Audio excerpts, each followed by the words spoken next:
When we start out and we're wanting to make a change in our lives, a positive change, and we start setting goals and we start working really hard towards achieving those goals, one of the biggest things that can come up that can completely sabotage our success and completely keep us stuck from moving forward and even sometimes wanting to make us quit is comparing ourselves to other people. Last week, I was a guest speaker at a local women's organization, and my topic was goal setting.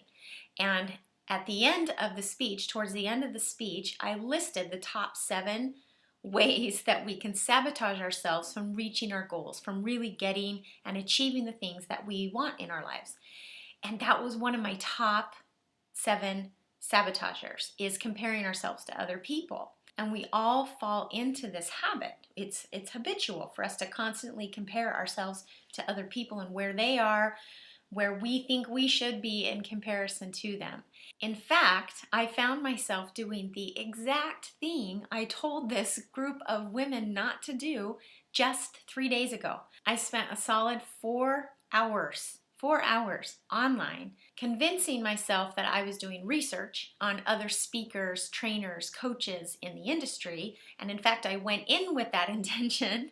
And 4 hours later, I had spent all that time comparing myself to these people, looking at their websites, comparing my website to theirs, comparing the size of my client list to theirs, comparing my content, comparing my programs, comparing my looks, my appearance to these other people. And what I can tell you, and I'm sure you can already guess or even completely relate to from your own personal experience, is at the end of those 4 hours, I felt terrible. I felt not smart enough, not talented enough, not creative enough, not classy enough, not polished enough.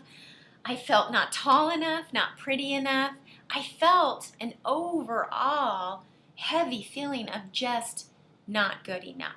And what I can tell you is the way that I was able to stop myself from reeling in that situation was to first be aware of how I felt. That's a key indicator for me that my focus is on the wrong thing. When I feel bad, when I feel discouraged, when I feel stuck, or when I start losing that motivation to keep on going, I know that my focus is not on where it should be. And then as soon as I was able to shift that focus, I instantly started to feel better. I knew where I needed to put my focus on the rest of the day. I pulled out my sheet of next steps, things that I knew I needed to do to move myself forward in the business goals that I've set for myself, and that's where I was able to put my focus on the rest of the day, and it lifted my mood, it lifted my spirits, and it made me feel a lot better. The only comparison we should ever do is comparing where we were yesterday to where we are today, and focusing on who we want to become and where we want to go, and that is where our focus should stay. I can promise you this, there is always going to be somebody older, younger, smarter, taller, prettier, seemingly more successful, seemingly miles ahead of you.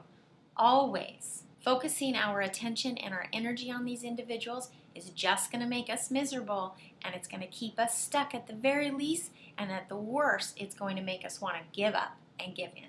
I hope that video helped you. If it did, as always, I want you to share it with somebody else. Like it on Facebook, tweet it on Twitter, however it is that you want to get the information out there, but get it out there, please. If you love getting these weekly videos every Monday, I do them for you. I do them to help you on your process of achieving your goals and getting the ideal life that you deserve. So if you don't want to miss any of them, come on over to ediekay.com, that's ediekay.com, and you can subscribe there to become part of our tribe. That way you'll get first notification of new videos that I post for you, and you'll also get notified of any other content that I put out there for you, as well as notification of any programs or events that are going to be coming up. Have an awesome week, and I look forward to talking to you next time.